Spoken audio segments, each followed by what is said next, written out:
आऊज़ु बिल्लाहि मिनश्शैतानिर्रजीम बिस्मिल्लाहिर्रहमानिर्रहीम। प्यारे बच्चों, अस्सलामु अलैकुम वरहमतुल्लाहि वबरकातुह। हम सर्कुलेटरी सिस्टम के पार्ट्स पढ़ रहे थे। जो सर्कुलेटरी सिस्टम होता है उसके 3 पार्ट्स होते हैं। सबसे पहले हमने बात की थी हार्ट के बारे में, और कल हमने ब्लड वेसल्स के बारे में बात की, और आज हम ब्लड के बारे में बात करेंगे। देखिए, जो ब्लड होता है हमारी बॉडी में, ये रेड कलर्ड फ्लूइड होता है और ये फ्लो करता है हमारी ब्लड वेसल्स में। ठीक है, तो मैंने यहाँ पे लिखा है कि it's a red coloured fluid flowing inside blood vessels. तो इसके बाद फिर मैंने अब यहाँ पे लिखा है it forms 6 to 10% of our body weight. ये हमारी बॉडी का 6 to 10% वेट कॉन्स्टिट्यूट करता है। इसका मतलब है अगर कोई बॉडी जिसका वेट 100 kg होगा तो उसकी बॉडी में 6 to 10% जो वेट होगा वो सिर्फ किसकी वजह से होगा? ब्लड की वजह से होगा। और इसके बाद मैंने यहाँ पे लिखा है कि जब हम इस ब्लड को स्टडी करते हैं, इसके रिलेटेड एक्सपेरिमेंट्स करते हैं, इसके बारे में रिसर्च करते हैं, तो हम उस ब्रांच को, साइंस की उस ब्रांच को हेमेटोलॉजी कहते हैं। और इसके बाद फिर जो ये ब्लड होता है इसको हम ब्रॉडली डिवाइड करते हैं into 2 categories. First one is plasma और नेक्स्ट वन इज़ कॉर्पसल्स। जो प्लाज्मा होता है ये हमारी बॉडी का, ये इस ब्लड का लिक्विड पार्ट होता है, या मैं कहूँगा कि फ्लूइड पार्ट होता है। लेकिन ये इसमें जो 90% जो होता है वो वाटर होता है, यानी प्लाज्मा ज़्यादातर वाटर ही होता है। और इसके बाद फिर इसमें कुछ न्यूट्रिएंट्स या बाकी चीज़ें जो होती हैं मौजूद। लेकिन इसके अलावा जो सेकंड पार्ट होता है कॉर्पसल्स, वो भी इसी में फ़्लो करती हैं, वरना वो ऐसे फ़्लो नहीं कर पाती हैं। इसी लिक्विड कंटेंट की वजह से वो फ़्लो कर पाती हैं, तो जिनका नाम है कॉर्पसल्स। तो अब हम इन कॉर्पसल्स के बारे में पढ़ेंगे। जो कॉर्पसल्स होती हैं ये 3 टाइप्स, इनको हम 3 इसमें इसको डिवाइड करते हैं इनटू 3 कैटेगरीज। तो पहला है, मैंने यहाँ पे लिखा है, first one is RBCs, second one is डब्ल्यूबीसीज and third one is platelets. तो जो आरबीसीज होते हैं इनको हम रेड ब्लड कॉर्पसल्स कहते हैं। सेकंड वन इज़ डब्ल्यूबीसीज, इनको हम वाइट ब्लड कॉर्पसल्स कहते हैं। इसी तरह से जो थर्ड टाइप है, दैट इज़ थर्ड पार्ट जो है दैट इज़ प्लेटलेट्स। ठीक है, तो आरबीसीज का दूसरा नाम है, इनको हम एरिथ्रोसाइट्स भी कहते हैं। डब्ल्यूबीसीज को हम ल्यूकोसाइट्स भी कहते हैं। और इसके बाद फिर हम सबसे पहले एक एक करके इनके बारे में थोड़ी सी और जानकारी हासिल करते हैं। सबसे पहले हम आरबीसी के बारे में बात करेंगे। जो आरबीसीज होती हैं ये रेड कलर्ड होती हैं। देखिए, जो हमारा खून होता है, हमारा ब्लड होता है, उसका जो कलर रेड होता है वो सिर्फ इसी की वजह से, यानी आरबीसीज की वजह से रेड होता है। तो हम ऐसे कहेंगे कि जो ब्लड होता है उसका रेड कलर सिर्फ आरबीसीज की वजह से होता है। वो क्यों? क्योंकि इसमें एक मौजूद होती है एक चीज़ जिसको हम हीमोग्लोबिन कहते हैं। और ये हीमोग्लोबिन जो होता है ये एक रेड कलर्ड पिगमेंट होता है। तो यही अपना एक कलर देता है पूरे ब्लड को। चूँकि आरबीसीज की तादाद सबसे ज़्यादा है हमारे ब्लड में, तो जिसकी वजह से हमारा जो खून होता है तो इसका कलर रेड होता है। और इस हीमोग्लोबिन की फंक्शन क्या है? इसकी फंक्शन है ये ऑक्सीजन कैरी करता है, यानी जो ऑक्सीजन सप्लाई करनी होती है, ऑक्सीडेशन करवानी होती है, रेस्पिरेशन करवानी होती है, वो सिर्फ किसकी वजह से होती है? इसी हीमोग्लोबिन की वजह से होती है। तो ये oxygen different parts of the body तक पहुंचाती है। तो इसके अलावा एक और बात जो कॉमन होती है हमारी आजकल यहाँ पे, तो जिसको हम कहते हैं एनीमिया। एनीमिया क्या होता है? एनीमिया यही आरबीसीज जो होती हैं, जो इनका जो नॉर्मल नंबर है जब वो उससे कम हो जाती हैं तो हम एक डिजीज़ से सफ़र करते हैं, हम एक बीमारी से सफ़र करते हैं जिसको हम एनीमिया कहते हैं। यानी इन्हीं आरबीसीज की तादाद कम हो जाना, यानी इसको हम कहते हैं, यानी जब हम कहते हैं डिक्रीज इन आरबीसी काउंट, तो उसको हम कहते हैं वो होता है एनीमिया।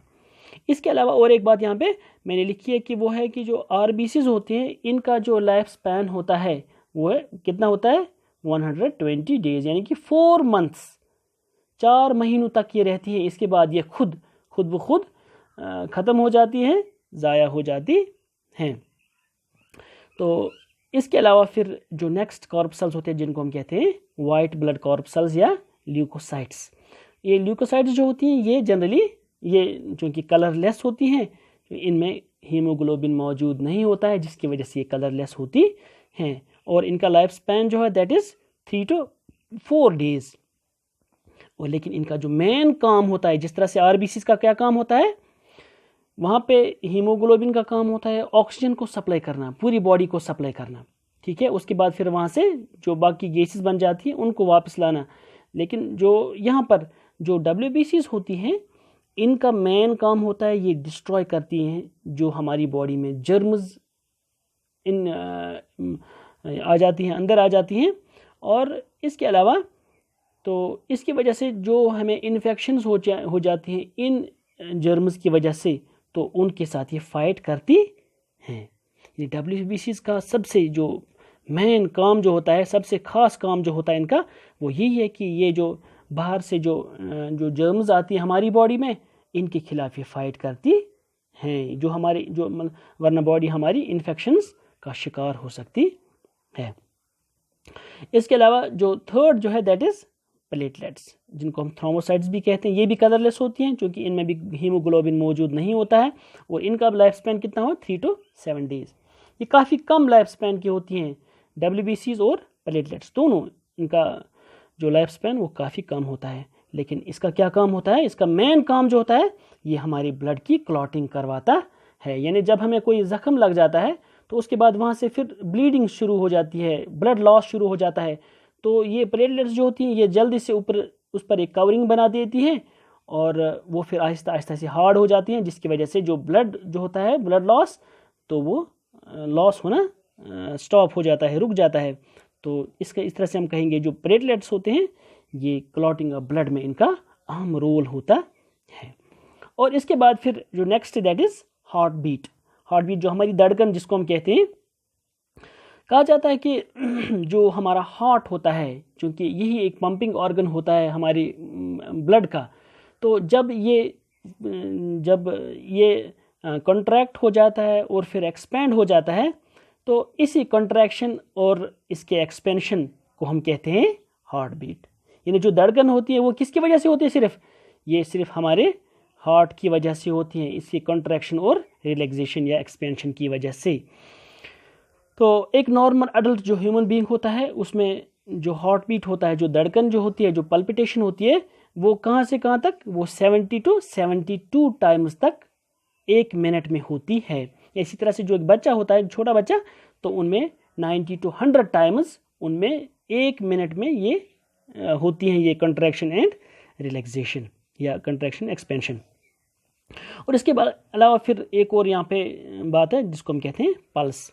देखिए पल्स को हम उर्दू में नब्ज़ बोलते हैं, यानी feeling the presence of movement of blood through the artery at the wrist. यानी जब हम किसी का नब्ज़ चेक करते हैं, जो हमारी जो आर्टरीज होती हैं, मैंने आपको कल भी बताया था ये कि ये काफ़ी डीप होती है हमारी बॉडी में, लेकिन कुछ जगहें ऐसी होती हैं जहाँ पर ये थोड़ा सरफेस की तरफ ये फ्लो करती हैं।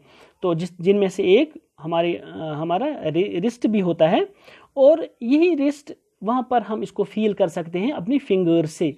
जो हम अपनी इंडेक्स और मिडल फिंगर वहाँ पे रखते हैं, तो वहाँ पर हम आसानी से इसको देख सकते हैं कि हमारा पल्स क्या है, हमारा नब्ज़ क्या है। तो कहा जाता है कि यही एक्चुअली ये जो पल्स होता है ये वही फ्लो होता है हमारी ब्लड का, कि ये जो हमारा हार्ट जब इसको पंप करता है, तो हम इसको यहाँ पे भी मेजर कर सकते हैं कितनी बार। यानी जब हम कोई टफ काम करते हैं, कोई हैवी एक्सरसाइज करते हैं, तो उस वक्त क्या होता है, उस वक्त इसकी जो 70 to 72 टाइम्स ये उससे ज़्यादा उस वक्त बढ़ जाता है। तो हम अपनी हार्ट बीट होती है, हमारी जो दिल की जो धड़कन होती है, इसको हम मेजर भी करते हैं। एक इंस्ट्रूमेंट होता है जिसको हम स्टेथोस्कोप कहते हैं। एक स्टेथोस्कोप आपने एक डॉक्टर के पास देखा होगा, तो इसके 3 हिस्से होते हैं। एक होता है उसका ईयर पीस होते हैं जिनको हम अपने ईयर्स में लगाते हैं। उसके बाद फिर दूसरे एंड पे एक और पीस होता है जिसको हम चेस्ट पीस कहते हैं।